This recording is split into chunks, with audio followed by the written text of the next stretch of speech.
March 14th, 4:18 a.m., Prosecutor's Building, 12th floor hallway. What is with that prosecutor? I can't believe how rude he was. It was unbelievable. Please maintain your professionalism, detective. I'm gonna find some real solid evidence proving Maggie's innocence. You'll see, sir. But we've been kicked out of the crime scene, sir. True. So then, what now? Looks like my life's fallen into yet another gigantic ditch. Do not despair, Miss Byrde. We can overcome this as well. There are many other places and things we should be looking into anyway. Huh? Really, sir? For example, this hallway. The linchpin of his argument against Miss Byrde is related to the master key. In that case, this hallway is the perfect place to look for more information regarding the mysteries surrounding my door. Begin investigation. Prosecutor's Building, 12th floor hallway. And we return now with more of Ace Attorney investigations. We're now continuing. I won't rest until I've inspected every suspicious-looking nook and cranny. Right here. It's... isn't this the missing O-Series file, sir? No doubt about it. The bloody letters marked it clear as day. There seem to be a few pages missing. Our thief took only what was necessary and left the rest behind. So, what are those whole files about, sir? I guess they got something worth stealing in them, huh? Not particularly. It's just a collection of court case files. However, the cases within these files are not mine. Huh? They belong to the high prosecutor that used to occupy my current office. I have my reasons, but let's just say I was charged with keeping them as they were. Then that means the thief must have also wanted the file for a specific reason, right? It would seem so. Only the pages relating to that case from 10 years ago are missing. I wonder why anyone would care about such an old case. That's what I want to know. A well-crafted, high-quality sofa for visitors. The stitching is excellent. Talk about a luxury waiting area. These babies are also great for napping, you know. You would sleep even out here, detective? In a hallway? Whenever I do, I always wind up dreaming about giving testimony up on the stand. But it always ends the same way, me getting trounced by a lawyer. Isn't that awful? Maybe I should give it a try sometime, to envision myself winning, naturally. Indeed. And judging by the evidence, we got the O-Series file. Alright, now let's talk with Maggey Byrde. Yeah, this is it. Oh look, it's that guy again. I was wondering if I may speak with you for a bit concerning this case. I've always been a big fan of the courtroom, but this is like a dream. A dream where I'm being cross-examined by the Miles Edgeworth. I can't let this chance pass me by. I must remember to ask her about the master key. I should jog her memory by showing my notes to her with the X button. Have you ever met the victim before? Well, I've seen him a couple of times before when I had to go to Mr. Portsman's office. Mr. Faith was always playing basketball with Mr. Portsman, sir. That sounds like fun. Just once I'd love to play with them. Sounds fun, but the only person ever taking a shot was Mr. Portsman. All Mr. Faith ever did was pass him the ball, sir. On second thought, I don't think I'd have fit in all that well with them. Miss Maggey Byrde, correct? I take it you are an acquaintance of the detective? She was under my supervision back when she was still on the force, sir. One day she got caught up in a murder, and things started going downhill, so she quit. But I owe a lot to Detective Gumshoe for introducing me to my current employer. Or so I thought until a few hours ago. Right before I was about to clock out for the night. You got caught up in this whirlwind of a case, correct? Don't worry, my whole life has been nothing but a whirlwind of bad luck and failures. Since I was 6 months old, when I fell from the 9th floor of my apartment building, I've been hit by all sorts of vehicles, gotten sick from all sorts of foods, failed at almost every test I've taken, experienced almost every kind of disaster, and now I even managed to be named a criminal just when I become a security guard. That's a lot to go through in one lifetime. I know, and just when I thought I had finally found my happiness, I wind up getting you and Detective Gumshoe involved in my bad luck. You don't need to worry about me, Miss Byrde, nor do you need to worry about yourself. I will solve this case and prove your innocence. All I ask in return is for your cooperation. Yes, sir, Mr. Edgeworth. You can count on me. I'll do all I can to help. Let's just show her the master key. So when did you discover that the master key was missing? By the time I realized it, I think it was around 1 a.m., sir. And I noticed it was back at around 2:30 a.m. It was just sitting there on the ledge where the security room's reception window is. But I'm sure that between those 2 times it was not just gone, but stolen, sir. Why is such an important key stored in such an insecure place? It's not like that, sir. We always keep the key further inside the room away from the window. Always, you say. Except for this time, correct? Well, I admit that was a bit careless, but I had my reasons.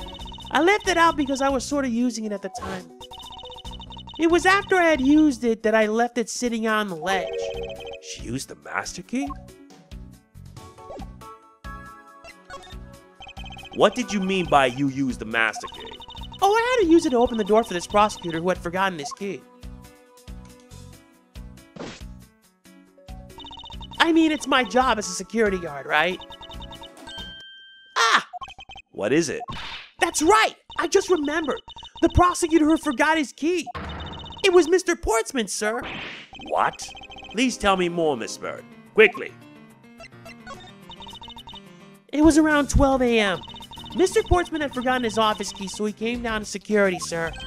And that's when you loaned the master key to him. No way! It's against regulations to loan the master key out to anyone. I walked with Mr. Portsman to his office and opened the door for him personally, sir. I see.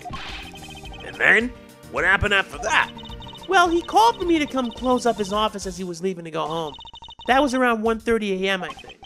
So in summary, for the sake of one forgetful prosecutor, you used the master key twice tonight. Talk about suspicious. I doubt you can say that you've never let your keys at home, Detective. I think this calls for a thorough examination of Mr. Portsman's door. Indeed. I won't rest until I've inspected every suspicious-looking cranny. The door is locked tight. I bet the old credit card trick wouldn't work here, huh, Mr. Edgeworth? This is the office of a high prosecutor detective. These doors would be pretty ineffective if the average cat burglar could get through them. Ah, so I guess only a great cat burglar can get in. That must be who our culprit is. Might I advise you to return that conclusion to whatever pawn shop you bought it from? Room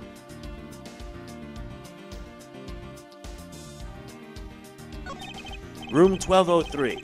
I take it that this is Mr. Portsman's office? Yeah, you can't mistake it because of that basketball hoop, sir. Oh, that reminds me. Mr. Portsman had actually wanted room 1202 really badly. But since you were already occupying it, Mr. Edgeworth, we put him next door, sir. So why was Mr. Portsman so particular about getting room 1202? I'm not sure, but I bet it's because of something like his birthday is December 2nd. Yep, that's gotta be it. I can't think of another reason why. I can think of at least 3. Bah! Why am I even wasting time thinking about this? I know. It's Mr. Portsman's personal basketball hoop. I can't believe he put something like this in the hallway of a prosecutor's office. But you know, it's actually pretty useful, sir. I haven't gotten lost trying to get to your office since it's been here. How long have I had the same office, and yet you Still managed to get lost?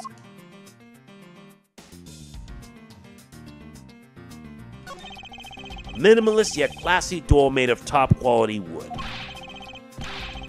It's kind of majestic too. Fit in really well with the ambience of the prosecutor's offices. Even Mr. Portsman seems dignified just because he works behind one of these. Nonsense. A man doesn't become more or less dignified because of where he works. Well, he still seems more dignified than Mr. Payne. Mr. Payne? I suppose custodial work can also be dignified. Immense logic. Okay, so we need to piece these two. The master key was stolen, and use the master key. Piece it together. Miss Byrde, I'm afraid there's a flaw in your story. What? No way, pal. I mean, sir. You said that you locked up Mr. Portsman's office at about 1:30 a.m., correct? However, the master key had already been stolen at that time. Wow. Nothing gets by you, Mr. Edgeworth. You saw that contradiction like a pro. I had totally forgotten all about that. But thanks to you, I remember it now. You're right. It was around that very time that I realized the master key was missing. And? Well, I'm a security guard, sir. I couldn't just admit to losing the master key, could I? So I pretended to lock up his room, sir. You pretended? Yeah, I used my house key and made it look like I was locking up, sir. So in actuality, you never did relock the door then? Well, I thought that maybe I could go lock it after I found the key. Come to think of it, I guess the door still hasn't been locked properly. I see. Now let's inspect the door. And let's see if we can make some deductions.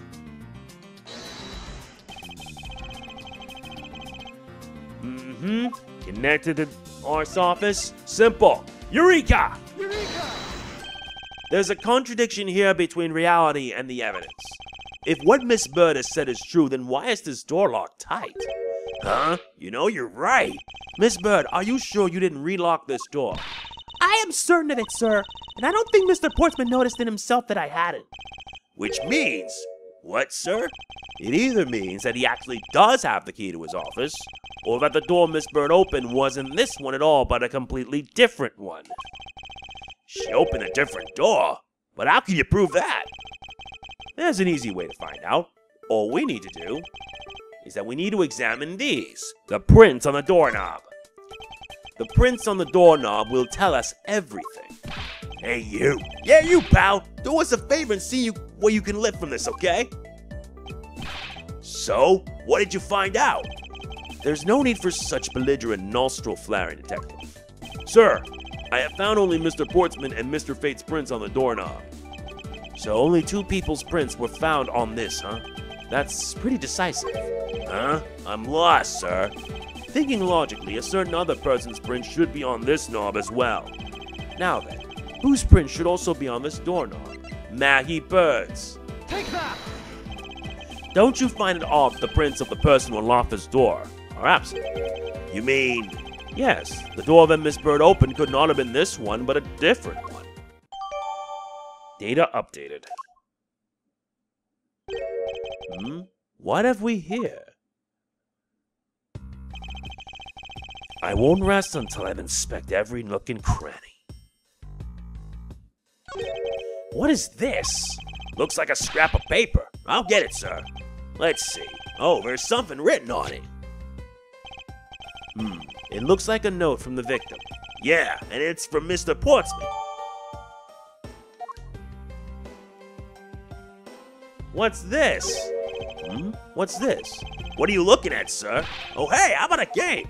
That's okay, detective. I just found the position of this hoop to be a little off. Hey, you're right, sir. I guess it shifted when someone made a seriously sweet slam dunk. The positioning of the hoop is definitely unnatural. I'd better take note of this.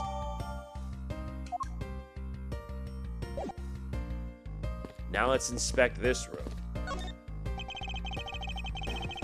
And let's see if we can find anything.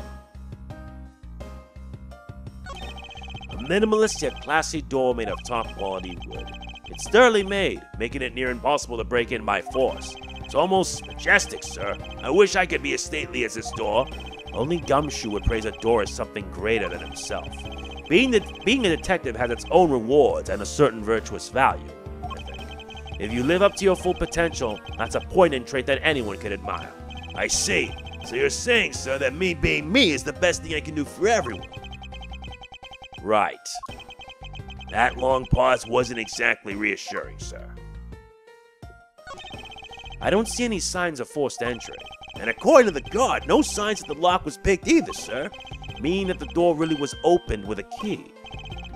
Did you happen to ask if any prints were lifted from the doorknob? Apparently the doorknob's clean as a whistle. Wiped, they think. Whoever this thief is, they did a good job of not leaving any clues behind. Investigation complete. Poking around in this hallway has actually paid off quite handsomely. Huh? How so, sir? In a variety of different ways. I think it's time we had a little chat with the real culprit of this case. You know who the killer is? Wow, Mr. Edgeworth. As long as my logic is sound, then yes. The mastermind behind this murder is none other than Mr. Portsman. What? Mr. Portsman? I knew it. That's exactly what my logic senses were telling me too. I suspected it was him from the instant he accused Maggey of being the killer, sir. That is anything but logical. Ladies and gentlemen, prepare yourselves. Come what may, it's time to knock on truth's door. March 14th, 5:12 a.m., High Prosecutor's Office, room 1202. Mr. Portsman, I finished processing the bloody letters, sir. All right, let me take a gander at it. Pass it here. Okay, looking good. You there, take good care of this. What? Well, if it isn't Detective Gumshoe. In the line for you, Portsman. We've got you now. Call off your dog, Mr. Edgeworth. Is this some kind of joke? It's no joke. We know, Mr. Jacques Portsman, that you are the guilty party in this case. You must be pretty upset getting chased out of your own room. I'd be mad too. So I guess you can stay, if you promise to stay out of our way. You intend to hide your crime under the guise of a prosecutor doing his job? I can see right through the unsightly paper-thin mask you wear upon your cowl. Who'd have ever thought it would come to this? Actually, come to think of it, your mentor was Manfred von Karma, right? The legendary prosecutor who never lost a single case for 40 long years. But there was always this incessant chatter about forged evidence with that guy. Really teaches me that I've got to stay on the lookout for false accusations, you know. Are you done trying to play mind games with me, because they won't work? The only thing you should be using that mouth of yours for now is explaining yourself. Although that too will only dig your hole deeper. Either way, your game is up. Well, aren't we full of ourselves? Even though you have yet to prove anything. Testimony, Mr. Portsman's rebuttal. I have no idea what sort of harebrained idea you have in mind, but there's a mountain of evidence that points away from me being the culprit. Besides, how may I ask you propose I unlocked your door and got in here? Look, I feel bad doing this to you, but I've got work to do, so we're done here. Sorry, but we are not finished yet. Boy, you're stubborn. I suppose you're basing your accusations on something. I'll show you what I'm basing my accusation on, with evidence. Time for the rebuttal. I have no idea what sort of harebrained idea you have in mind, but there's a mountain of evidence that points away from me being the culprit. Besides, how may I ask you propose I unlocked your door and got in here? Unfortunately, I believe I have already shown how earlier. Your speculations mean nothing, as I still insist that I could not gain access to your room. What should I do now? Should I raise an objection? Yes! You claim to have had no way to open my door. However, is that really the honest truth? Alright, I'll humor you. Go ahead, shoot. Very well then. I propose that you use this to open my door. The master key. Take that! I believe you were able to open my office door. With the master key, no less. Objection! Wait. Hold on for a second. I never laid a finger on that key, as you already know. Precisely. You were able to open my door without lifting a single finger. Well, maybe you did, but only to direct. Ugh. That's right. You used your finger to direct this person to open my door with the key. Miss Maggey Byrde. You had asked Miss Byrde to open your own office door for you, yes? Yeah. I kind of forgot my key at home. Happens a bit too often for my taste, you know. But the room you had Miss Byrde open at that time was not your own, was it? What? You have quite the imagination. But why don't we ask the girl herself, whose door she opened, shall we? I'm certain that it was Mr. Portsman's door, sir. I checked the number plate to make sure I was opening the right door, sir. See, Miss Byrde backs up my story. Yet, what if you had misled her to fool her into thinking what you wanted? Ha! And how do you suppose I did that? By switching the number plates on our doors, for example. That's right! They do slide out pretty easily. Furthermore, you then used one other thing to give a very strong impression. That the door she was opening was yours and not, in fact, mine. What was it that Mr. Portsman used to make Miss Byrde think it was his room? The answer's simple. The basketball hoop. Take that! What? The basketball hoop, sir? It's quite the peculiar fixture in any hallway, let alone a hallway in this building, which is why it left an unusually strong impression on you. It's an object perfectly suited to sit just outside the office of a peculiar prosecutor. Wow! That's very true, sir, because there was a basketball hoop sitting there. I thought the door I was opening had to be Mr. Portsman's. There are signs that the hoop has been moved. To sit in front of my office, to be sure. I see. So that's how you throw suspicion on people. Thanks for the tip. But I think your conjecture is a little off the racetrack. Conjecture's rebuttal. Now you're just spouting nonsense. I had the girl open my office door. After that, I was in my room the entire time. You don't have a single reason to suspect me. So he intends to claim his innocence to the end, does he? I'm as pure and innocent as my jacket, and Miss Byrde is as dirty and guilty as the jacket she wears. My jacket's not dirty, I'll have you know. I just washed it yesterday. Please calm down, for I intend to show who is the one truly covered in slime here. Here we go with this rebuttal. Now you're just spouting nonsense. I had the girl open my office door. After that, I was in my room the entire time. Oh, is that right? Then how do you explain this? Objection!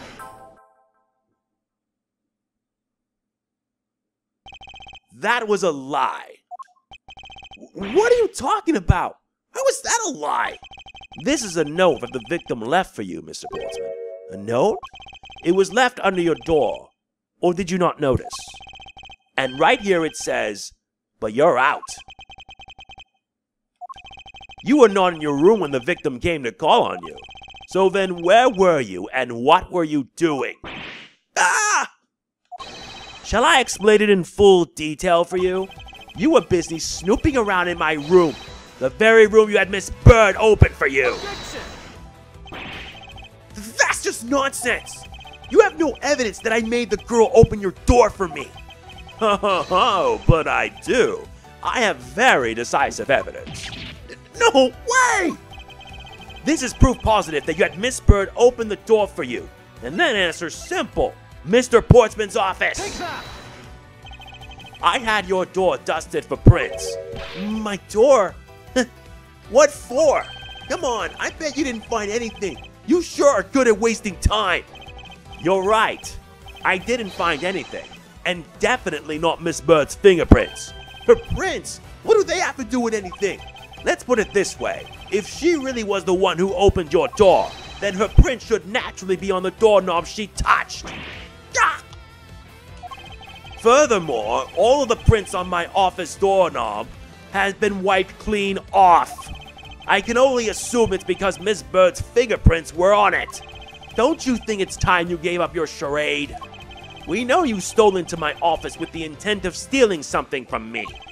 And Detective Faith found you out. Possibly because he heard sounds coming from a room whose occupant was on leave. Mr. Portsman, you killed Mr. Faith to silence him. And I had the misfortune to return when I did. You had to threaten me as you escaped. As I said when you had the gun to my back, no one gets away with committing murder in my office.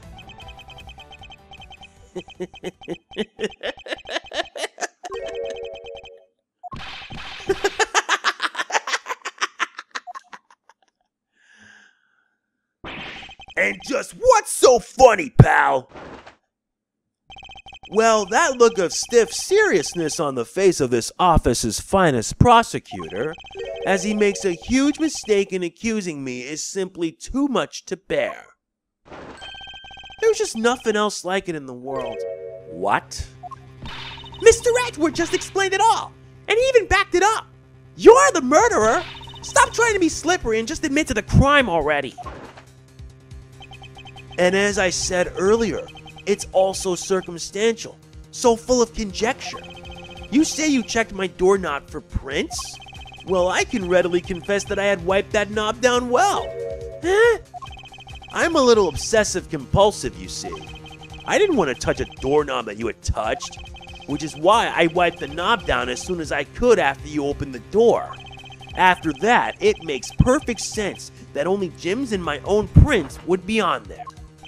You made that up just now, didn't you? Furthermore, as for the note Jim left for me, do you know exactly when that was? For all we know, he could have left it there before I arrived at the office. Like early evening, for example. Are you saying you failed to notice a note in your doorway? Hey, even geniuses fail at times. I was probably too preoccupied by work-related matters. Although that's no excuse. Now that's just a flat-out lie. There's no way you didn't notice a note that size. Ah, but you can't prove that, can you? Say something, Mr. Edgeworth. Back me up here, sir. Portsman makes a good point. I can't prove that he didn't simply overlook it. Besides, I have an airtight alibi. Airtight, you say? I only just realized I had one as we were talking. I guess it would have been better for all of us if I had told you sooner. Testimony, Mr. Portsman's alibi. If memory serves, you came back to this office at around 2 a.m., correct? And it was then that you had that unfortunate confrontation at gunpoint with the culprit. But at exactly that time, I was down in criminal affairs. Ask around. I'm sure the other detectives will corroborate my story. It's the perfect alibi. Do you really think it's not perfect? Like I said, I don't care. Ask around all you like. You'll see for yourself. Detective Gumshoe. Sir! Yes, sir! I'll go check out his alibi, sir. Be right back. Mr. Edgeworth, sir, I think we're in trouble. It's just like Mr. Portsman said. The guys down in criminal affairs said they saw him at around 2 a.m. You see? All of the evidence points to him being the culprit. So there must be a contradictory point in his alibi somewhere. Knowing us, we're not going to find it here. If memory serves, you came back to this office at around 2 a.m., correct? You are correct. It was around 2 a.m. Are you sure? It's really important to me that you spot on with the time. I remember checking my watch then, and make no mistake, it was 2. Ooh, giving testimony like a pro. Okay, so you came back to your office at 2. And it was then that you had that unfortunate confrontation at gunpoint with the culprit. It is as you say, however. Yes, however, you're the only one who claims to have bumped into the culprit.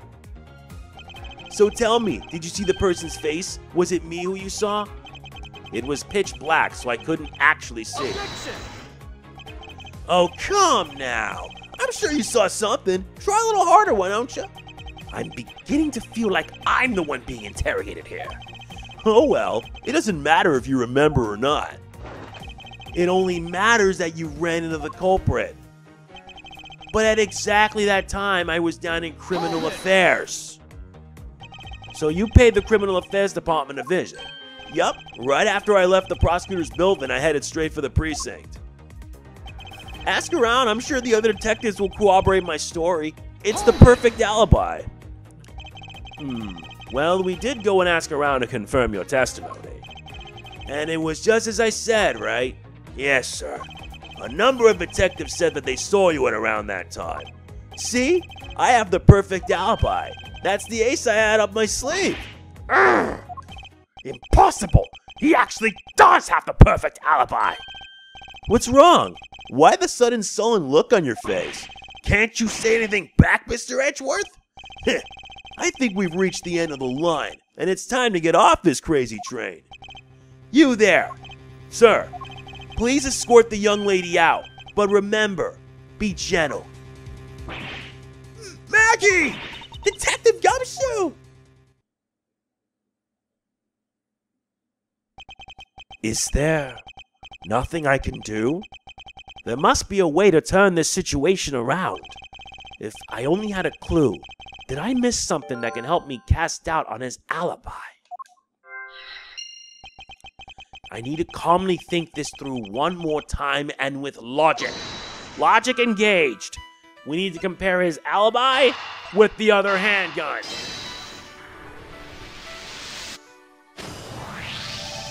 There were 2 bullets left at the scene of the crime. One that robbed Mr. Faith of his life, and one that nearly robbed me of my jacket. However, the murder weapon only shows signs of being fired once, meaning that it is entirely possible that a second gun was used in my office tonight. But seeing as how the killer had to steal Mr. Fate's gun, I doubt the killer had another gun up their sleeve. Therefore, the second gun could have been the property of an entirely different person, which could mean that there was another person who paid a visit to the office tonight. Now the final 2, another visitor and files in disarray. Supposing there was yet another visitor tonight, that would also resolve the issue of why my shelves were upended twice. We know that the shelves were disturbed once before and once after the murder, so it shouldn't be much of a stretch to think that it was the work of 2 different people. Once by the person who stole the victim's gun and then killed him with it, and once again after the murder by our second culprit, who was the owner of the second gun. If we suppose that the second culprit's gun was the one that was pointed at my back. Objection! Mr. Portsman, it seems that I need to amend my assumptions regarding this case. Great! So you finally come to your senses. Mr. Edgeworth! Sir, what are you saying? This has been a big misunderstanding on my part from the start. I had assumed that the person I ran into was the killer, but that may not be the case. What do you mean? The person I ran into was just your average thief. A thief? But, sir, doesn't that cause some sort of contradiction in the facts? Not at all. It simply means that the killer was someone else. And it means that in actuality, 2 culprits stole into my office tonight. What do you mean, 2? It explains both why my shelves were disturbed twice and how there were 2 guns. Mr. Portsman tricked Miss Byrde and gained entry into my office. Objection! Now you're just leading the argument. You still don't have any actual proof, you know. If you could please go along with my hypothetical scenario for now, Mr. Portsman. In the end, if you really are innocent, you should have nothing to worry about. Now then, returning to my scenario, Mr. Portsman was out to steal something from me, which is why he checked my secret safe and ransacked my shelves. This is the first time. So then this would be when the files were put back in the wrong order, right? Correct. And just when he was about to look somewhere else, who should walk in but his own partner, Mr. Faith? But why did Mr. Faith come into your room, sir? He probably had business with Mr. Portsman, which is why he was in the area. But that's when he noticed sounds coming from my office would be my guess. Oh, because you were supposed to be away, right? And he must have thought it was odd, so he came into this office to check it out. Correct. And as a detective, this was the right thing to do. But when he came in, he found his own partner standing there. Because it was Mr. Portsman, Mr. Faith probably let his guard down. But Mr. Portsman was not so merciful as to let him leave alive. He waited for a chance and stole Mr. Faith's gun from him, and then he killed him. He silenced Mr. Faith for catching him in the act of stealing.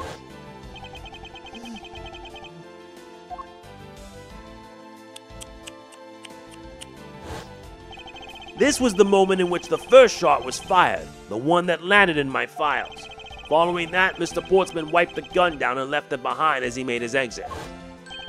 He could afford to do that because he also left a fake dying message behind. You're such a complicated troublemaker, you know that? Well, if things were as simple as that, then all will be solved. However, there was yet another visitor to my room, and this is where it gets complicated. There was another? Visitor, sir? Yes, and this other person's objective was also to steal something from me. Now then, even after Mr. Portsman left, the door to my office remained unlocked.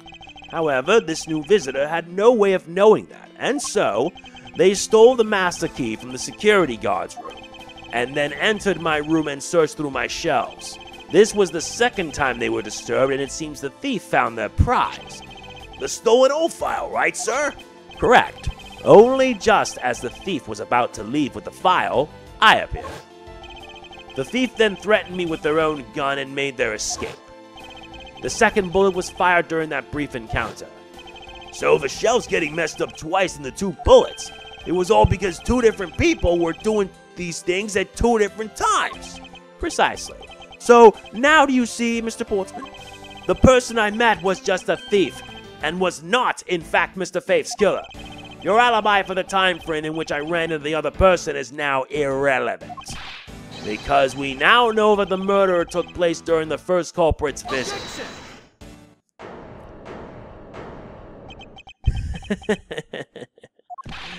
What's so funny, pal?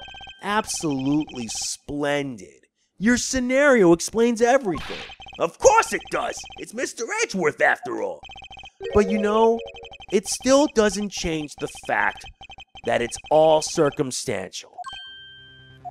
Supposing if, and that's a big if, your theory is right, it would indeed render my alibi, which has withstood scrutiny, mind you, irrelevant. But there is still one defining point of your argument for which you have no evidence. Your supposition that I was the first visitor. Mr. Edgeworth, you can't let him get away with that, sir. But he has a point. I have absolutely no proof at this point. Don't say that, sir. I don't believe this. Don't worry, Maggey. I'll do something if I must. You know something? I find your attitude to be somewhat peculiar, Mr. Edgeworth. If the person you met really was just a plain old thief, then why is that person not your main suspect? That is, if your theory is correct. Testimony. Portsman's alibi, part 2. That thief you ran into should be your real suspect, wouldn't you say? We should be out there looking for that thief right now. They might still be nearby.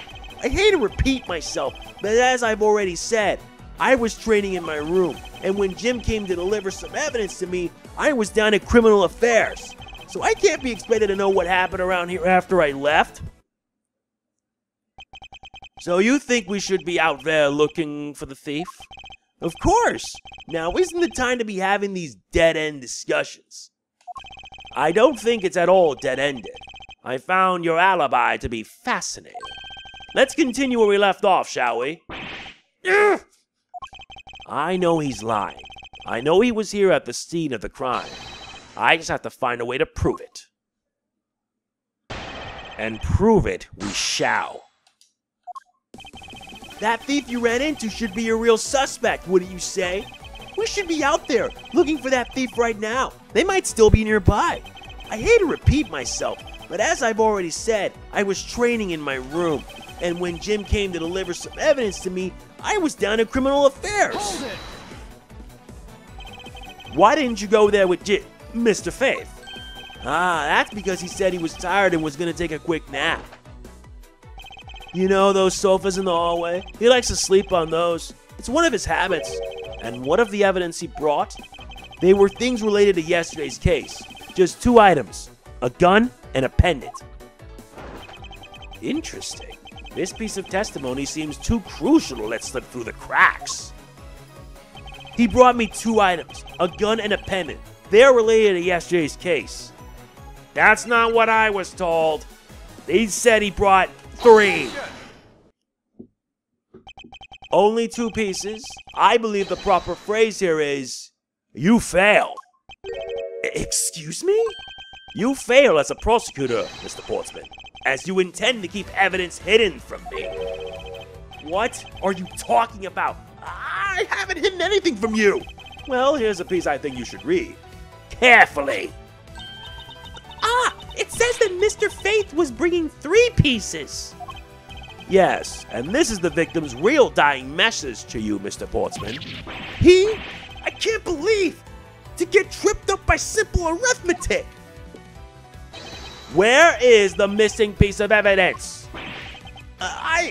It's... You have it, don't you? Only the guilty would make such a face. Detective Gumshoe. You don't have to say it, sir. I'll pat the guy down from head to toe. What? Don't come any closer! I'm warning you! This is all part of the investigation, pal. So don't even think about stopping me. No! Hey, what's this? He had this on him, sir. Despite what you said, it would appear that you do have something to hide. But why would he hide something like that? There's only one reason why anyone would hide evidence of this caliber. Because it would unequivocally point to that person himself as the real killer. Let's examine this videotape in a little more detail. For the section of the tape that will drive the last nail into his coffin. The KG8 incident. What's this? Ah, that's blood, isn't it? Yes, and I believe this is what the good prosecutor was trying to hide from us. This blood is still fresh. You mean this might be Detective Fate's blood? No! No! You've got it all wrong! No amount of denial can save you. We have but to run a blood test to find the truth. You told us that you had received evidence from the victim earlier. Now you will tell us when and how did the victim's blood find its way onto this video. Yeah, it's totally suspicious. Was it at the moment of his death? Did Detective Faith have this videotape on his personage when you killed him? You know very well there's no way to prove that. Not even if we were to examine this tape for fingerprints? Ah! If I had to take a guess, I'd say that the only ones on here would belong to the murderous you and Mr. Faith. No! Impossible!